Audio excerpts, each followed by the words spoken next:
Hi, welcome to our Digging Deeper series, and particularly as we look at Daniel chapter 4. Now, it's a big chapter, there's a lot going on, and as we talk a little bit about the chapter, we want to highlight something to keep in mind as we're studying God's Word. If you've watched the previous three, I hope you get a chance to.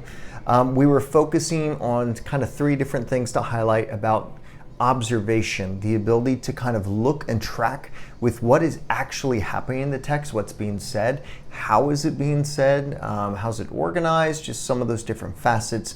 We're going to pivot as we continue in chapters 4, 5, and 6, and we're going to start emphasizing interpretation. So observation is I'm seeing what is actually in the text. Interpretation is different, though. That involves a wisdom and an understanding. I'm looking to understand the meaning and significance of the text, particularly if there's, kind of fantastic elements like divine imagery, dreams, all that sort of thing. So we're going to look at Daniel chapter 4, and we're going to talk about kind of a key principle of interpretation. And I want to start talking about interpretation with the difference between these two words, accuracy and precision. Now, they may sound the same, but as you might already know, there's actually a difference to them. So to be accurate in your interpretation may mean that is a true statement, but is that precisely what is kind of the main thrust or point of this passage? Maybe a different point. So, for example, there's lots of things we could say in a given passage that are accurate or they're correct from a biblical, theological perspective. But is that the main thrust of this particular chapter? Is that where kind of our interpretive lens should be starting from?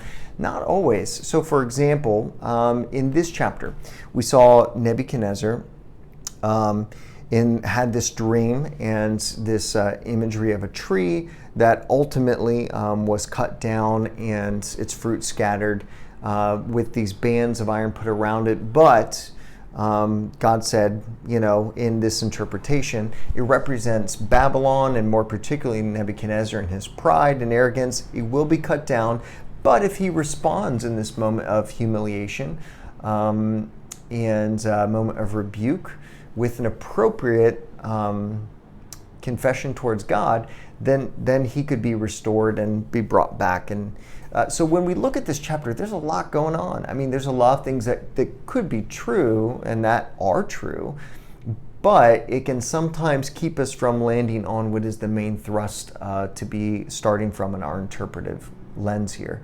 So for an example, to look at this story and say, I think what this is about, you need to listen to God or you could face punishment. Well, is that accurate? Yes, it is. Is that precisely the emphasis of this text?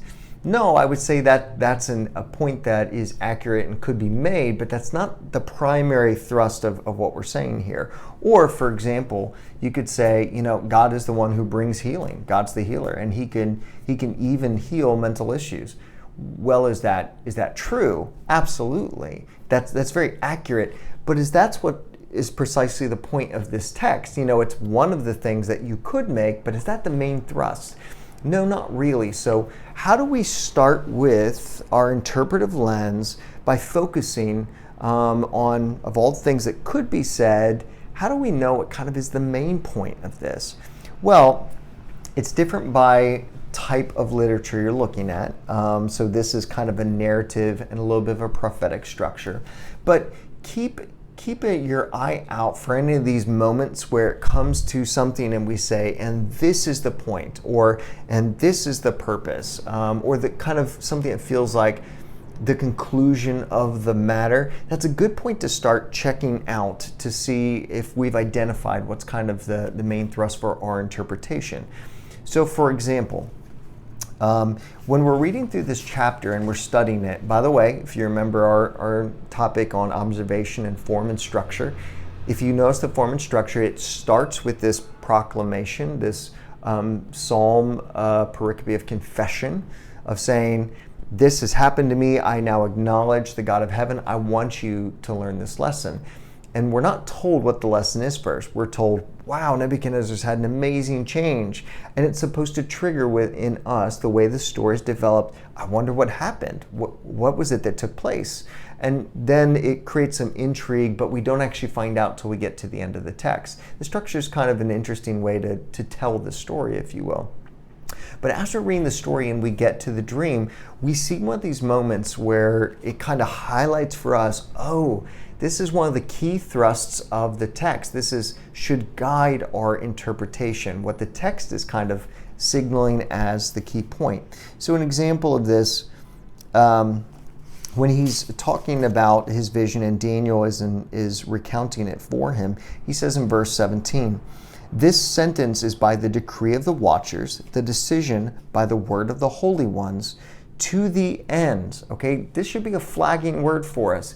It's for the end, it's for the purpose. And so here's kind of one of the important points that we need to ground ourselves in here. To the end, that the living may know that the Most High God rules the kingdom of men and gives it to whom he will and sets it over the lowliest of men.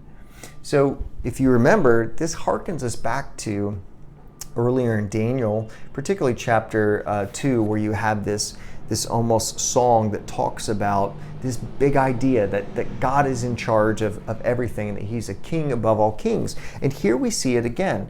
The point and purpose of this vision, however you choose to interpret the elements, the founding conclusion that we need to keep in mind is the purpose of this is so that you will know that there is a king above all kings. So however we choose to start walking through our interpretation of who's the tree, what are the bands of iron, what are the beasts, how's that different from the birds of the air, why is there fruit, how come the fruit got scattered, there's lots of things to be discussed and kind of looked into as we study the text.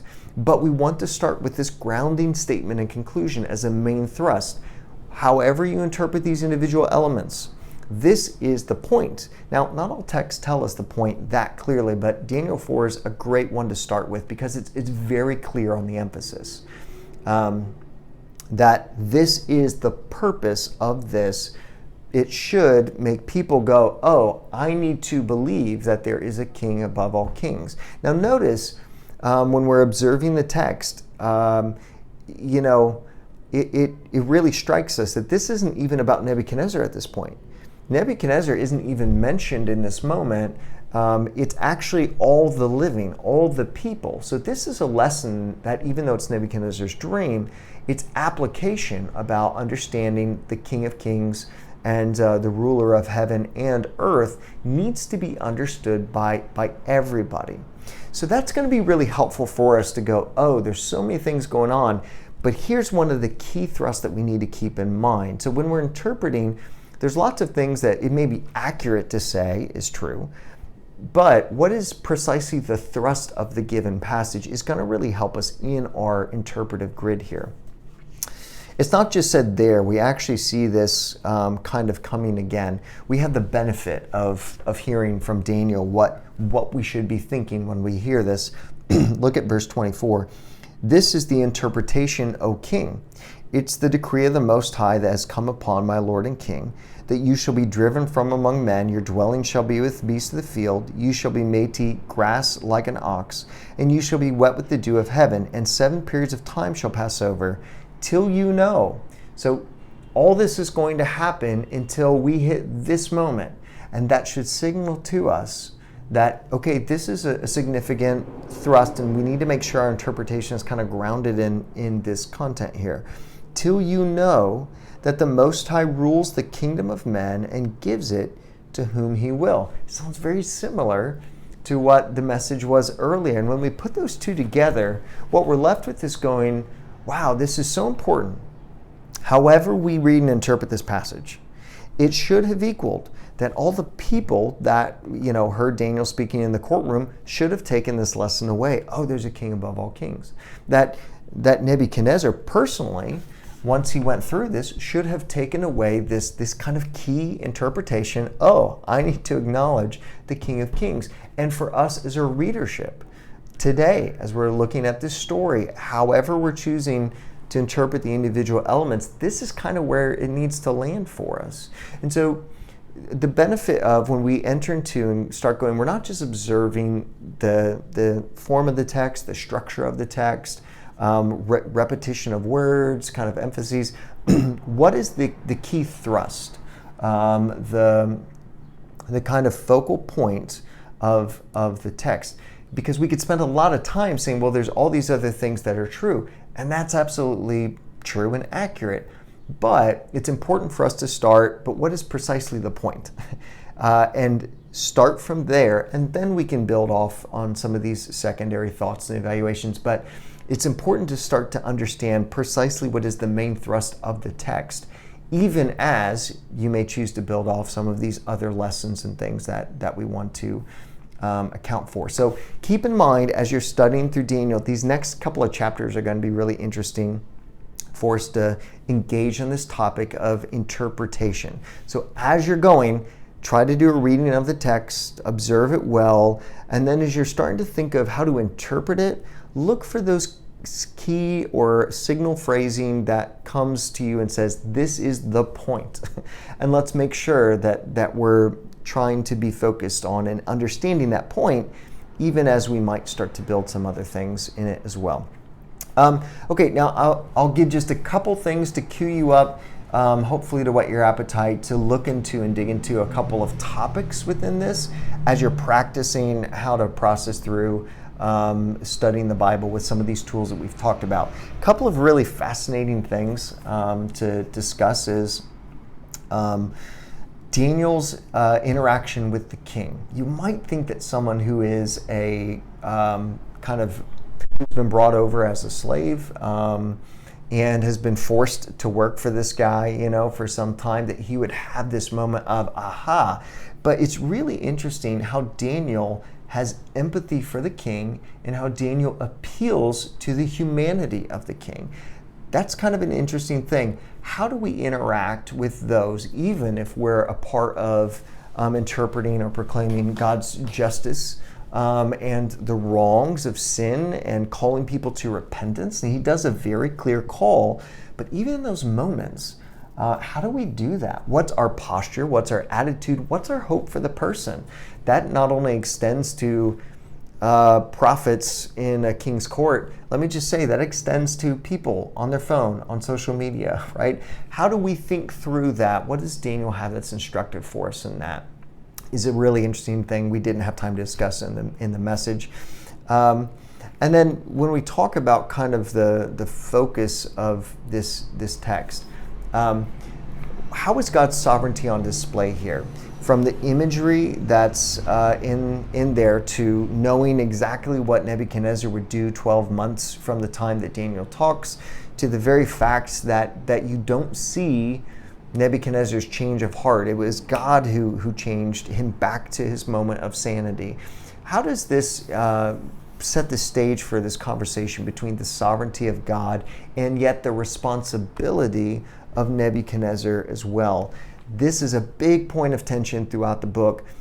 Check it out in this text. Lastly, what was this mental situation that Nebuchadnezzar had? And why does the text not give us more information on it? There's actually an interesting point in that.